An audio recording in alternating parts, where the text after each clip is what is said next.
Hi, I'm Lou, another episode of My Car Story. Well, we're out in Scottsdale, Arizona at the Rock and Roll McDonald's, and I'm here with Brenda. Brenda, say your last name for me. Kalivianakis. Kalivianakis. And Perfect. Brenda is an interesting girl because she's a car girl, but also, let me grab the camera, you have a special position in these cars. What's your position with these cars? I am the national director of the Hurst Club of America, and I'm also a model year advisor for the Oldsmobile Club of America too.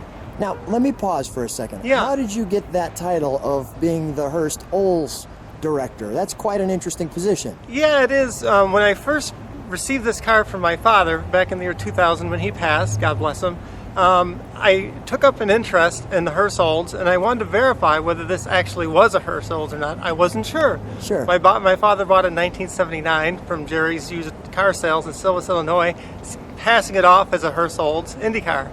Never quite was sure of that until I wrote the Hurst Olds Club and they verified it by pictures and the VIN number. And so after that, I became active in the club, eventually became the membership coordinator, and then a couple of years ago was assigned to the directorship. And so I've been really involved in the Hurst Olds Club ever since the year 2000. And you've got two of them. Yeah, I have this one and I have a 1970 Cutlass Supreme pace car too. So that's a pretty neat car too. We'll do both of them at a time, but let's do Okay. this one first. What are you Sure. showing me today? Today, this is a 1974 Delta 88 Hurst Olds Indianapolis 500 festival car. They made 42 of these for the race. They had the Cutlass, which was the actual pace car. There was two of them, but that was a colonnade body style, and they were hard tops. And so the two original pace cars, they literally took hacksaws out, they cut the tops off, and they made it pace car 1, pace car 2. So in a one-time deviation, they took Delta 88s, which were still in convertible mode. Yeah. They took 42 of them and they used these for the track and festival cars, for the festival parade and for festival activities for the whole month of May. And this is one of the 42. Let's take a look at our featured attraction. Sure. Come right alongside me. Yeah. And I wanted to start in the back on this one because you have that wonderful Hurst Olds badge Yes. all over the back of it. And look at as you can see the cover there. I'll get a little better shot of that for you. But let me just let you take in what this looks like going away. Because this car has, it gets better looking every year. They made 1,800 Cutlass pace car replicas that were available for sale at dealerships throughout the country. Mm-hmm. These particular cars, the Delta 88s, they were never made available for sale, so you couldn't go to your gallant men of olds and order one. Mm-hmm. You either picked up one of the ones at the track or didn't get one. And so that's kind of an interesting story too, that this car was never made available for sale to the general public. So when I'm looking at this car, one of the things I'm thinking is, it's a large vehicle. Yes. So, I mean, not that it's not going to fit in a parking spot or something like that. And here's the festival marker that we just got done talking about. Yeah, those were put on only the cars that were used for the festival parade. They put the 500 festival marker. So some of the parade cars would have the round sticker and some wouldn't. And tell me, while I'm right here, tell me about these rims, because these rims are very unique. I can't even recall seeing them back in the day. Those are Oldsmobile SS4 rims. They are period correct for the early 70s, but in this car it actually came with hubcaps. But I thought that, and I still have the hubcaps at home in a box, but around 10 years ago I located this set in New York and had them shipped out here, and I just thought they would really make the car, give it a nice muscular look, goes with the stripes, goes with the general theme, and so I put them on ever since. And so even though I get a couple points marked off at car shows for not having correct rims, I'll take the deduction and also take the beauty of the rims. Yeah, who cares? Right. Hey, can we take a look in the trunk, because this one's Yeah, sure spectacular. thing. Usually I don't do the trunk, but this one not only is super clean, but also has a neat picture in there as well that I want to show people. So here's all of your correct pieces here. Not that I'm not a fan of judging, but I'm assuming this car does very, very well. Oh yeah, it does very good. I mean, look at the cleanliness. This car is a brand new car.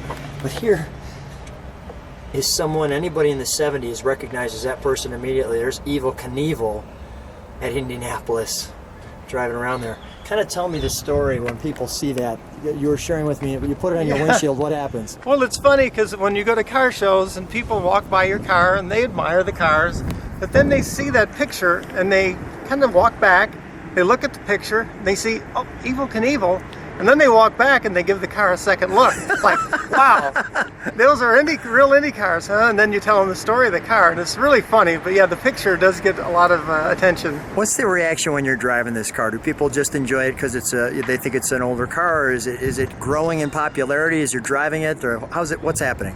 Well, it's you can't go to a gas station and you can't drive the car without getting a lot of thumbs ups and a lot of people admiring it. And so yeah, you know, it's funny with these cars because 5 or 10 years after they make a pace car, they kind of fall in popularity. Yeah. And it's like, okay, you know, it's a 5-year-old pace car. But yeah, when it's 30, 40 years later, you know, people love them, you know. So yeah. The popularity of the cars in time really grows. Really cool. Let me see your badge there. Oh, there we go. There we go. All right, cool. All right, Yes. So let's shut this. And now I'm going to not tease people and go to the front of the car before we go to the interior. People are like, Lou, are you going to go back to the front of the car? And I love we've got, and I'll get a close-up on that plate. Yeah, that's a pretty neat plate. That's what they put on the cars, and it signifies which car this was, pace car number 23. Originally assigned to a businessman named Rex Fleener from Indianapolis, Indiana. Look at that. 23. The front end is very distinctive because this was the only year they had the waterfall right here that drops down. All Tell me the that other again. Delta 88s I was and all the busy other looking years. at the little Indy cars in there. Go okay. ahead. So tell me about the waterfall. Yeah, but this is the only year that went all the way up to the top. Okay. It had a waterfall So effect. it drops And, off. Got yeah, it. Kind of a chrome look. And the other years for the Delta 88 and all the 70s had a much smaller radiator grille. And so the 74s are very distinctive for the front end. Let's take a look. We're going to look in the interior, Okay. and then we're going to pop the hood. And after we pop the hood, we'll start it, get a little exhaust note. So let me take a look inside. That's a big door. Yes, very big door. Wow. That's a parade all in itself. I like how they have the carpet at the bottom, cushion. Look at the detail on the inlay. Wonderful. Your mirror, your power.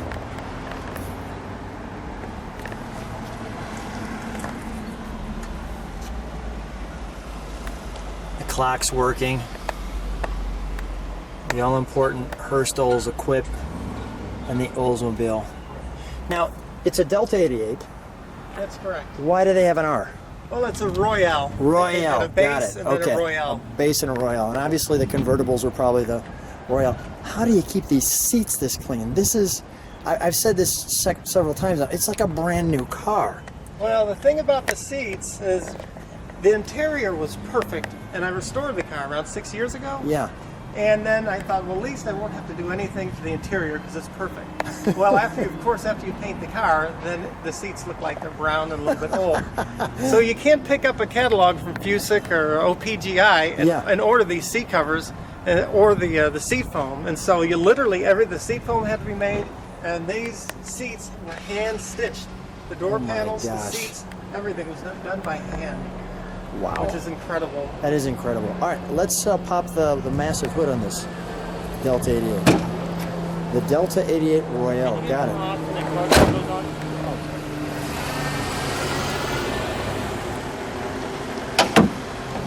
There we go. Wow. Wow, that's clean.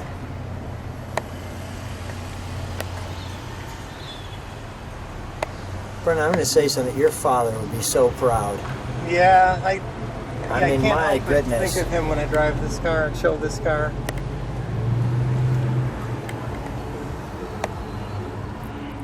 I have original letters for him that he sent to Oldsmobile and the Hurst Olds Performance Company to order new stickers and new things so he could actually have restored the car. And he never did find them because they weren't making them at the time. Well, let's fire it up. Sure.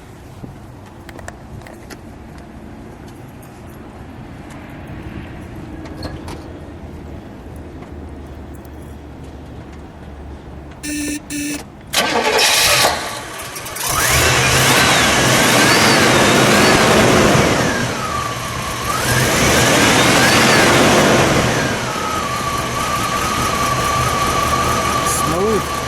You get a little exhaust note. I like those little kind of entryway lights into the car for the back. Those are so neat. And there's also lights that are here on the door. So when you open it, car coming alongside you. Yep.